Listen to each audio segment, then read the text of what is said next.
গতকাল আমাদের এখানে খুব ঝড় হয়েছিল, তো তোমরা দেখতেই পাচ্ছ যে ঝড়ে আমাদের এই জালি জালি সজনে ডাঁটাগুলো সব পড়ে গেছে। তাই এই সজনে ডাঁটা দিয়ে সহজ রান্না চ্যানেলটিতে আজকে আমি কাঁচা টমেটো দিয়ে বানাবো সজনে ডাঁটার রসা। সম্পূর্ণ ভিডিওটা তোমরা দেখতে থাকো। কড়াইতে দিয়ে নিচ্ছি তেল,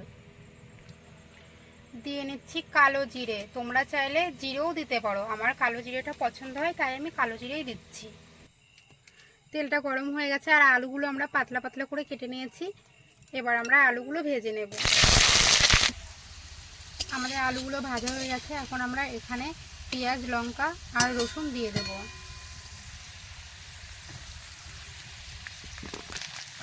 এবার আমরা এটা ভালো করে ভেজে নেব।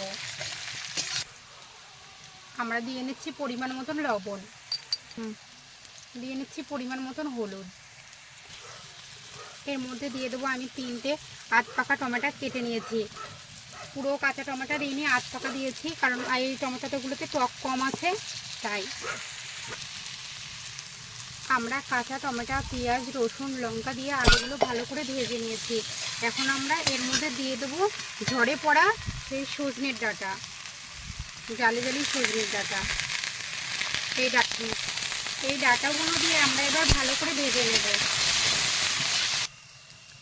আমাদের এটা ভাজা হয়ে গেছে, এখন আমরা এর মধ্যে অল্প পরিমাণ জল দেবো, যেহেতু এটা আমরা রসা বানাবো তাই অল্প পরিমাণ জল দেবো।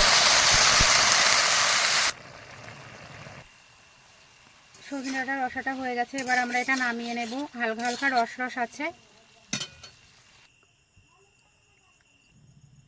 হয়ে গেছে আমাদের সজনে ডাঁটার রসা। আপনারা যদি এরকম ভিডিও পেতে চান আমার চ্যানেলটাকে লাইক এবং সাবস্ক্রাইব করে দেবেন নতুন নতুন ভিডিও পাওয়ার জন্য।